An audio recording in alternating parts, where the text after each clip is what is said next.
Este programa é patrocinado pelos amigos e parceiros do Ministério Joyce Meyer.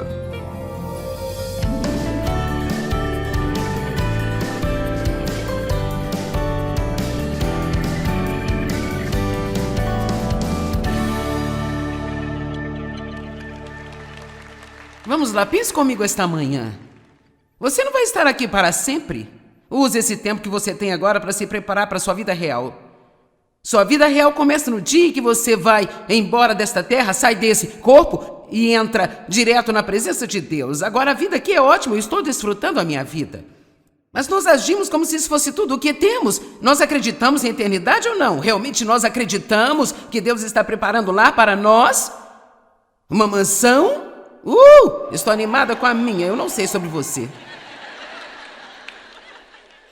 Efésios 4,14, Paulo diz: assim também não podemos mais ser como crianças, atirados como navios de um lado para o outro pelas ondas, nem jogados para lá e para cá por todo o vento de doutrinas. E sabe, eu fico tão cansada de ver pessoas imaturas, pessoas cristãos bebês, perseguindo cada dia uma nova doutrina que aparece aqui, aparece ali. Deus me disse há muito tempo: trabalhe duro por um longo tempo, faça o que eu tenho te chamado para fazer, estará por aqui por muito tempo, depois de muitas outras pessoas terem desistido e ido pelo caminho. A única coisa que vai durar e permanecer para sempre é isso aqui, ó. Amém? Desculpe, eu não consigo resistir a comentar um pouco. Eu não acho que... Charles, você não vai se importar se eu contar uma pequena história sobre você, não é? Charles Niemann, um pastor maravilhoso de El Paso e um bom amigo do pastor Tom. Ele já pregou aqui várias vezes, você deve se lembrar. Sua linda e encantadora esposa morreu de câncer há uns 2 ou 3 anos e ele disse algumas coisas que realmente tocaram meu coração. Ele disse: quando ela morreu, agora quero que você ouça, quando ela morreu, nós tínhamos acreditado e orado e todas as coisas que fazíamos e não aconteceu da maneira que queríamos. Ela era uma senhora encantadora. Que sentido isso poderia ter? O seu primeiro neto estava prestes a nascer. E sabe, nós podemos ter esse tipo de atitude bem, depois de todos esses anos servindo a Deus? É isso que nós temos? Cara, você tem que evitar esse tipo de pensamento. Nem sequer quero dizer, se você começa a ir para lá, corra disso como se corre de uma peste. Deixe-me lhe dizer uma coisa, ficar zangado com Deus é ridículo, Ele é tudo que nós temos. Veja, de que adianta ficar zangado com Deus? Ele disse que a primeira coisa que ele disse a Deus, eu quero que você entenda isso. Ele disse que a primeira coisa que ele disse a Deus, quando sua esposa faleceu, foi: Deus, por favor, ajuda-me a fazer isso direito. Em outras palavras, ajuda-me a representá-lo bem nesta situação terrível e trágica que me aconteceu. Posso te dizer, nós não valemos nada se só podemos ser felizes quando nós recebemos tudo do nosso jeito. Amém? Eu amo isso, sabe? Para mim há uma profundidade nesta declaração. Era mais importante para ele representar Deus direito do que até mesmo ter as coisas do seu jeito. Bem, você está um pouco quieto, mas tudo bem. Não seja um cristão superficial. Nós precisamos de ser profundos. Sabe, anos atrás costumava haver um movimento chamado Movimento da Vida Mais Profunda. E vendia um livro sobre crucificar a carne, morrer para si mesmo.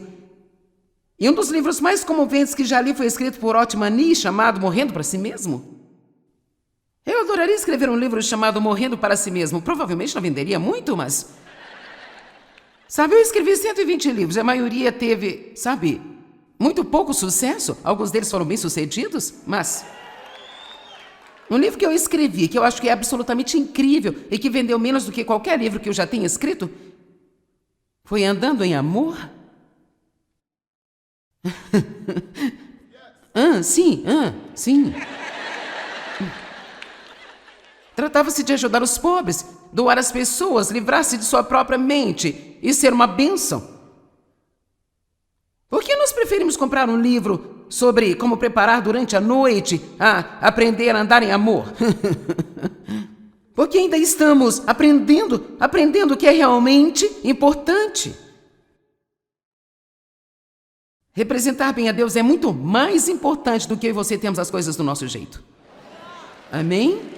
É mais importante do que termos as coisas do nosso jeito. Sabe por quê? Temos muito tempo para viver na presença de Deus. Eu não quero que meu comportamento agora ofenda a Ele. Sim, você pode ofender a Deus. A Bíblia diz, não ofenda, aflige ou entristeça o Espírito Santo, por quem vocês são selados. Cumpridoras da palavra são como pessoas que cavam fundo e edificam a sua casa numa rocha. Sabe, é difícil se manter fazendo a coisa certa quando a coisa certa não está acontecendo com você. É difícil continuar doando quando você ainda tem todos os tipos de necessidades financeiras. É difícil continuar orando por outras pessoas que estão doentes quando você está vendo outras pessoas serem curadas e você não. Às vezes, para mim, é difícil chegar aqui e ter que pregar uma mensagem feliz para você quando me sinto desmoronando por dentro por causa de algo que está acontecendo na minha própria vida. É difícil, todos nós passamos por coisas que são difíceis, mas a boa notícia é que nós passamos. E você tem que passar. Amém? Deus não nos convidou para sermos transportados, Ele nos convidou para sermos transformados. Há uma diferença. Elias foi transportado, mas eu ainda não consegui isso. Temos de ser transformados. Quantos de vocês, Deus está fazendo algo em sua vida que não é super bom e agradável? Bem, isso é incrível, todos precisamos disso, hein? Mas veja, eu quero fazer isso direito. Eu quero ser como o pastor Charles. No minuto em que algo acontecer, quero que minha primeira oração seja: ajuda-me a fazer isso direito. Deus, ajuda-me a fazer o direito. Se eu estou em um avião que teve que fazer um desvio e eu vou ter que gastar 16 horas indo para Fênix, a minha primeira oração não deve ser: bem, Deus, me coloque no primeiro voo para que eu não me atrase, não me incomode. Minha primeira oração deve ser: Deus, ajuda-me a fazer isso direito. Amém? Isso daria um bom livro. Ajuda-me a fazer isso direito. Deus, ajuda-me a fazer isso direito. Alguém está entendendo o que eu estou dizendo? Veja, há profundidade nisso. Há profundidade nisso. Deus, ajuda-me a fazer isso direito. Ajuda-me a representar você. É melhor não gastarmos tanto tempo desperdiçando excessivamente tempo tentando descobrir o porquê de todas as coisas. Por que Deus, por quê? Quando Deus, quando? Muito bem, Lucas 5. Sabe, nós temos aqueles momentos em nossas vidas, aqueles cruciais, tão cruciais e espirituais, momentos que passamos, que fazem parte do processo de transformação das nossas vidas. Quando eu fui cheio do Espírito Santo em 1976, foi transformador para mim. Vários anos depois, Deus me ensinou através de uma série de coisas que eu estava passando muito tempo buscando a Ele pelo que Ele poderia fazer por mim, em vez de somente buscar a Ele por quem Ele realmente é. E eu recebi uma palavra muito taxativa de Deus: busque meu rosto e não a minha mão. Isso foi algo assim tão transformador para mim, realmente é perceber a beleza incrível de apenas estar na presença de Deus e saber que Ele está comigo o tempo todo. E com isso comecei a aprender essa mensagem de não ser feliz apenas quando Deus faz algo por mim, mas ser feliz e alegre sobre Ele. A alegria do Senhor é a nossa força. Então, um dia Dave e eu fomos a uma livraria, eu peguei alguns livros, ele pegou alguns livros também. Eu, intrometido, olhei em sua bolsa de livros logo que chegamos ao carro, para ver o que ele tinha. E então o primeiro que eu vi foi um livro de uma mulher chamada Madame Guion, chamado Experimentando as Profundezas de Jesus Cristo. Bem, eu certamente achei complicado, mas parecia convidativo, então perguntei a Dave se eu podia ler primeiro, ele concordou, porque ele tinha muitos outros livros. Então eu não percebi que Deus estava prestes a me levar a um nível mais profundo. Veja, você realmente tem que ir mais fundo antes de ter qualquer coisa melhor. E estamos sempre querendo que Deus nos dê algo com que, na verdade, não estamos espiritualmente preparados para lidar. E se Deus nos desse o que queríamos, realmente poderia ser nossa ruína. Esta é a questão. Eu orei para o meu ministério crescer e eu tive uma grande visão no dia em que Deus me chamou. E quando eu estava ensinando um estudo bíblico para 20 pessoas, eu vi coisas como o que eu estou fazendo agora. Bem, se Deus me tivesse dado isso rápido, sabe, não há nada que destrua mais a vida de uma pessoa. Realmente que ter muito sucesso muito rápido quando ela é muito jovem e ela não é espiritualmente madura para lidar corretamente. A pior coisa no mundo que podemos fazer é colocar pessoas em uma posição de liderança só porque elas são talentosas. Há uma diferença entre ser talentoso e ser ungido. Amém? Nós precisamos ser espertos o bastante, procurar a unção, não apenas aplaudir e torcer por cada talento que aparece por aí, sabe? Amém? Para mim, realmente não importa o quanto você se apresente ou pareça, se eu não sinto nenhuma unção.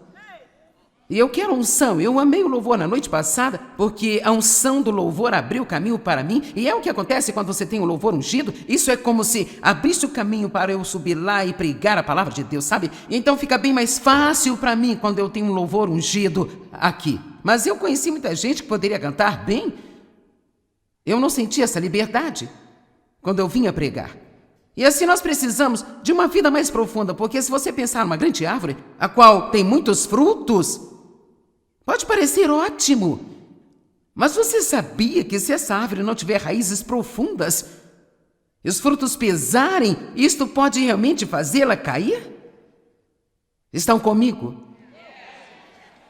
E assim, Deus nos ama demais para deixar que isso aconteça conosco, então às vezes Ele retém ou desiste de nos dar as coisas pelas quais nós estamos pedindo a Ele, porque Ele tem um propósito diferente do que nós temos para nós mesmos, e Ele quer que fiquemos mais profundamente enraizados nele e não sejamos superficiais. Então eu não tinha ideia do que eu teria quando eu tirei aquele livro daquela sacola e nem tinha nenhuma ideia de como era uma vida mais profunda, mas como Deus move as coisas. Alguns dias depois eu estava lendo a Bíblia, eu passei por Lucas capítulo 5, comecei a ler, e diz assim, aconteceu, no verso 1, e aconteceu que a multidão comprimia Jesus para ouvir a mensagem de Deus, e ele estava parado junto ao lago de Genezaré, no mar da Galileia, e ele viu à beira do lago 2 barcos deixados ali pelos pescadores que desceram deles e estavam lavando as suas redes. Entrando em um dos barcos, o qual pertencia a Simão Pedro, Jesus lhe disse, afasta mais um pouquinho para lá. Depois disso, Jesus sentou-se e continuou a ensinar a multidão do barco. E quando ele parou de falar à multidão, ele disse a Pedro, entenda isso, coloque-se em águas profundas e lance as suas redes para a pesca. Simão Pedro respondeu, mestre, nós trabalhamos toda a noite, exaustivamente, e não pegamos nada em nossas redes.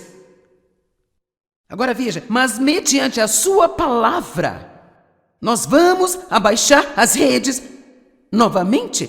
Agora, essa é a vida mais profunda. Quando Deus lhe diz para fazer algo, você pode dizer, eu não quero, eu não sinto vontade, e francamente não acho que isso vai dar certo. Era o que Pedro estava dizendo, olha, nós trabalhamos a noite inteira, não há peixe lá fora, mestre.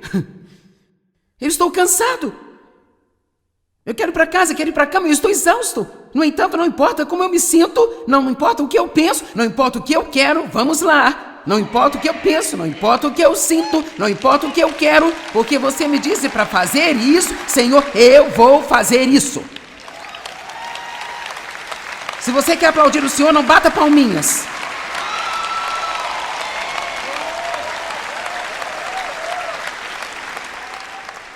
Agora, alguns de vocês estão em situações em que estão tentando tomar decisões sobre se deve ficar, ou ir, ou fazer isso, ou fazer aquilo, se vai fugir, se vai ficar parado. E não faz sentido fugir de Deus, Ele vai encontrar você onde quer que você vá. E você ainda vai ter que voltar para o lugar de onde você fugiu. E lidar com isso. E só lembrando que todo mundo na Bíblia que fugiu de Deus acabou no deserto. Então poupe algum tempo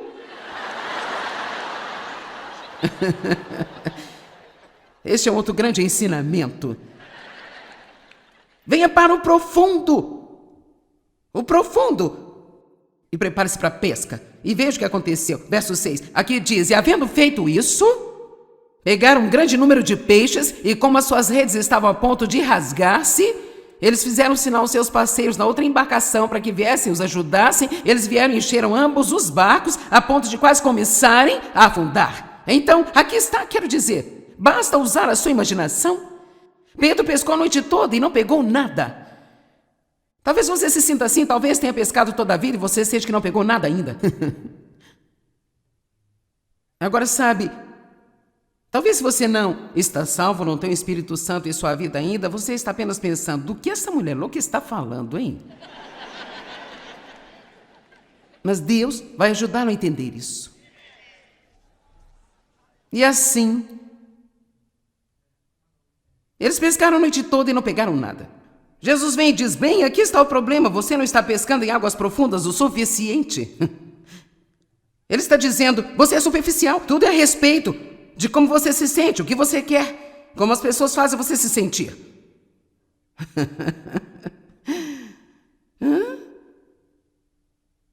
Bem, você feriu meus sentimentos. Ok, eu quero falar isso bem claro para você, sabe? Vamos crescer um pouco. Em vez de dizer você feriu meus sentimentos, diga: meus sentimentos feriram o meu coração e eu preciso fazer uma mudança. Em vez de sempre ser você, que tal deixar ser minha responsabilidade? Pedro disse: eu não quero fazer isso, eu não quero voltar lá. Eu não tenho vontade de fazer isso, mas eu vou porque você mandou. Veja, essa é a palavra final que Deus diz. E o que Deus diz é o que realmente deve ser. Então, quando eles voltaram, eu quero que você realmente não perca isso. Porque ele pegou tantos peixes que ele precisou chamar também todos os outros parceiros de pesca. Como podemos ajudar as outras pessoas se não tivermos profundidade de relacionamento com Deus? E assim, quando você começa uma vida mais profunda com Deus, então Deus pode deixá-lo se envolver com muitas outras pessoas, porque você vai estar em uma posição onde você pode realmente ajudá-las em vez de feri-las. Uma das coisas mais poderosas que Deus sempre me disse, quando eu estava orando para ser capaz de ajudar muito mais pessoas, agora eu quero que você ouça, porque alguns de vocês têm grandes visões, nem todos têm uma visão para o ministério, você está apenas tentando arrumar o seu armário, isso também é legal, sabe? Começar pequeno, depois se erguer. Mas alguns de vocês realmente querem fazer alguma coisa importante para Deus. E ele disse: eu quero que você sempre se lembre disso. A quantidade de pessoas que você pode ajudar é igual à quantidade de pessoas que pode machucar. É uma grande responsabilidade estar aqui em cima. É uma grande responsabilidade para você colocar um adesivo no seu carro e ir ao trabalho, anunciando que você é um cristão. Nós temos que dar frutos, temos que ter profundidade, para não apenas irmos à igreja no domingo e agir como todo mundo pelo resto da semana. Deuteronômio 8:1. Eu passei por momentos em minha vida onde eu pensei: o que neste mundo está acontecendo comigo? Deus, eu sei que você pode mudar isso, por que você não quer mudar isso? Eu via fazendo isso por outras pessoas e era tipo: sério?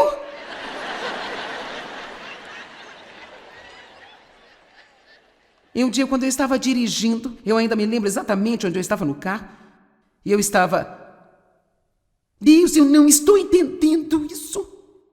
E Deus falou ao meu coração, ele disse: eu estou ensinando você que o homem não vive só de pão, mas de toda a palavra que sai da boca de Deus. Bem, ele não estava falando sobre um pedaço de pão, ele estava falando sobre coisas, sabe? O que você quer, Joyce? Eu quero que o ministério cresça. É tudo coisa exterior. Primeiro, antes de conseguir isso, você precisa querer as coisas internas. Deus, conceda-me o fruto do Espírito, fortalece-me no meu homem interior, ajuda-me a ser estável em provações e tribulações, ajuda-me a andar em amor, capacita-me a ser um doador. Essas são as coisas pelas quais precisamos orar por elas, e então, quando buscamos Deus em primeiro, tudo realmente vem como um resultado natural.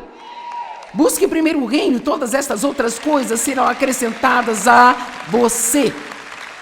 Todos os mandamentos que eu lhes ordeno hoje, estejam atentos a cumpri-los para que vocês vivam e multipliquem e entrem por sua terra que o Senhor, seu Deus, jurou dar a seus pais.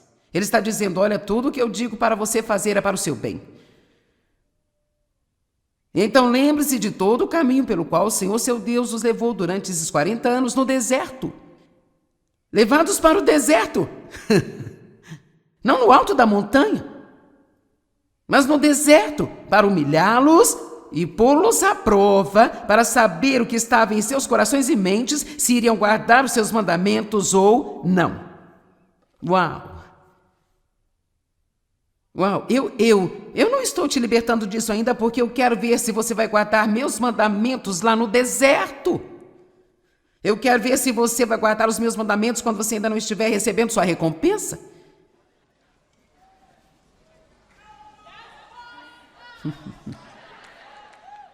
E ele os humilhou, versículo 13, os deixou passar a fome e os alimentou com maná que nem vocês nem os seus pais conheciam. Cada uma dessas sentenças é uma mensagem completa, onde ele diz, olha, e eles tinham que esperar todos os dias para que Deus fornecesse o maná, e eles não sabiam de um dia para o outro se viria ou não. Querido, isso é interessante. Eu me lembro dos anos em que vivemos de salário, salário, salário, e rapaz, se o pneu furasse era como um desastre financeiro para nós, sabe?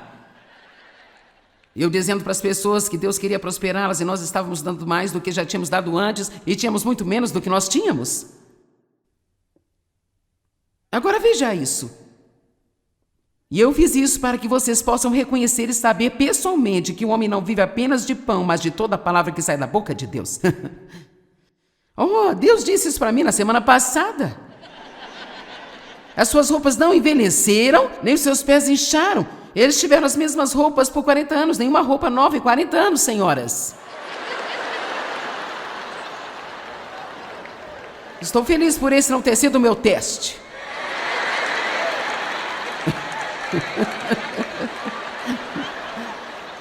As suas roupas não envelheceram e nos seus pés incharam. Saiba em sua mente e no coração. Esta é a parte que vocês têm que entender. Esta é a parte que está cheia de esperança. Saiba em seu coração que como o homem disciplina e instrui o seu filho, assim o Senhor disciplina e instrui você.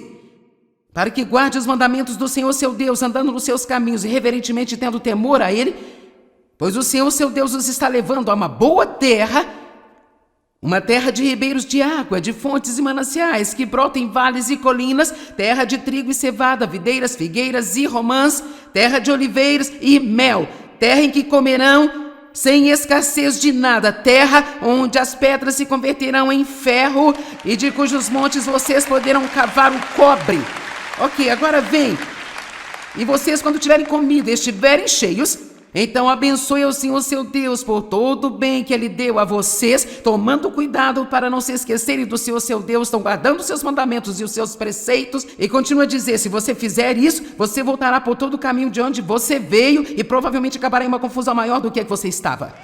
Assim Deus diz, eu estou no comando desta jornada e eu vou guiá-lo no deserto, e eu vou dar o que você precisa. Eu não vou te dar tudo aquilo que você quer, mas eu prometo que vou suprir as necessidades que você tiver. Eu estou fazendo isso para testar você, para levá-lo a uma profundidade e a crescer, porque eu vou trazer para você a melhor vida que você jamais poderia sequer imaginar, mas quando tudo estiver bem, não se esqueça de mim. Amém?